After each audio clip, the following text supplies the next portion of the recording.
حبل ممدود من السماء الى الارض، فرمایا آسمان سے زمین کی طرف اللہ کی لٹکتی ہوئی رسی ہے۔ جب یہ تصور ہو کہ یہ وہ لٹکتی ہوئی رسی ہے جس کا دوسرا سرا میرے رب کے دست قدرت میں، تو پھر کیا نور اترتا ہے، وہ کیفیت انسان کے اوپر جو طاری ہو جاتی ہے، تو پھر تیقن کی بجلیاں برستی ہیں، اتنا اجالا ہوتا ہے کہ اندھیرے کا تصور بھی محال ہو جاتا ہے۔ پھر قرآن کے حرفوں سے، لفظوں سے، نقطوں سے اور آراب سے نور پھوٹتا ہے، اور قرآن بس کھول کے بیٹھ جائیں تو من میں اجالے ہونا شروع ہو جاتے۔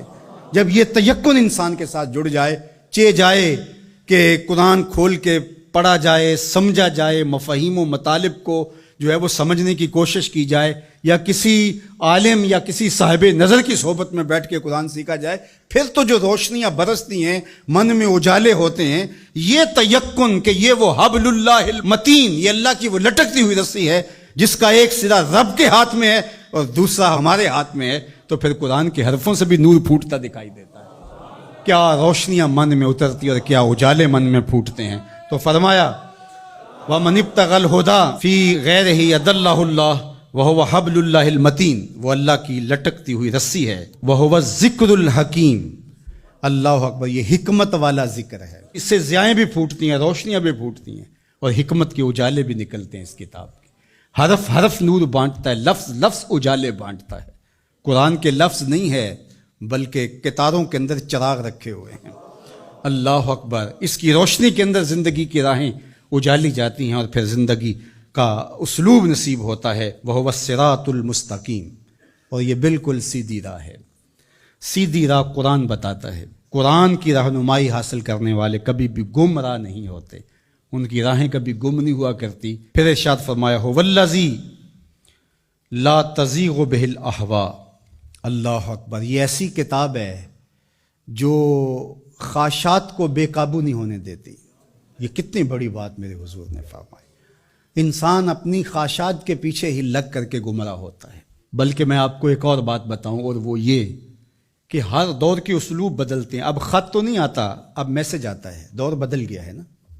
اب اونٹوں کے اوپر تلواروں سے لڑائی تو نہیں، اب تو بٹن دبانا ہے اور میزائل فائر کرنا ہے۔ تو مختلف ادوار کے اسلوب بدل گئے ہیں، تو جس طرح چیزیں بدلی ہیں، خط کی جگہ میسج آ گیا، اور جو ہے تیر و تفنگ کی جگہ یہ میزائل سسٹم آ گیا، اسی طرح اب بت لوہے کے، پتھر کے اور لکڑی کے، یہ پیتل کانسی کے بت نہیں رہے، اب خواہشات کے بت رہے، اب اناؤں کے بت بن گئے، آرزوؤں کے بت۔ اللہ نے فرمایا کہ وہ شخص جس نے اپنی خواہشات کو اپنا معبود بنا لیا۔ اب یہ امت لکڑی، کانسی اور مٹی کے بت تو نہیں پوجے گی، یہ خواہشات کے بت ہیں، انا کے بت ہیں، جو امت کو پارا پارا کر دیں گے، جو امت کو تقسیم کر دیں گے۔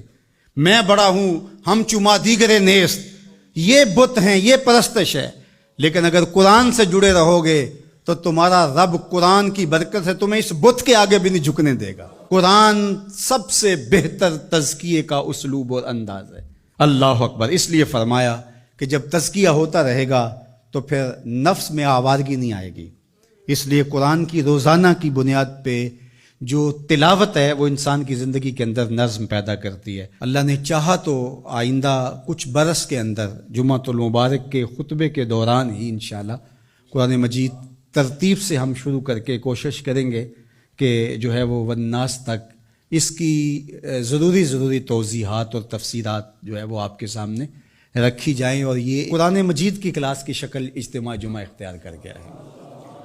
اور کچھ ایسے لوگ بھی ہیں جن کی فیملیز بھی ساتھ آتی ہیں، اور اوپر خواتین بھی اس طرح موجود ہوتی ہیں، تو میرے ذہن میں آتا ہے کہ جو مکمل فیملیز آئیں گی، بچے بھی آئیں گے، بیٹے بیٹیاں بھی آئیں گی، مرد بھی آئیں گے، تو ان کو ہم المصطفیٰ قرآن فیملی کا نام دیں گے انشاءاللہ۔ آپ رجسٹریشن بھی کروا لیں اس کی، اور الگ بھی ان کے لیے جو ہے وہ سیشن رکھیں گے قرآن مجید کے حوالے سے۔ جتنے سالوں میں بھی تکمیل ہوتی ہے اپنی حاضری کو یقینی رکھیں۔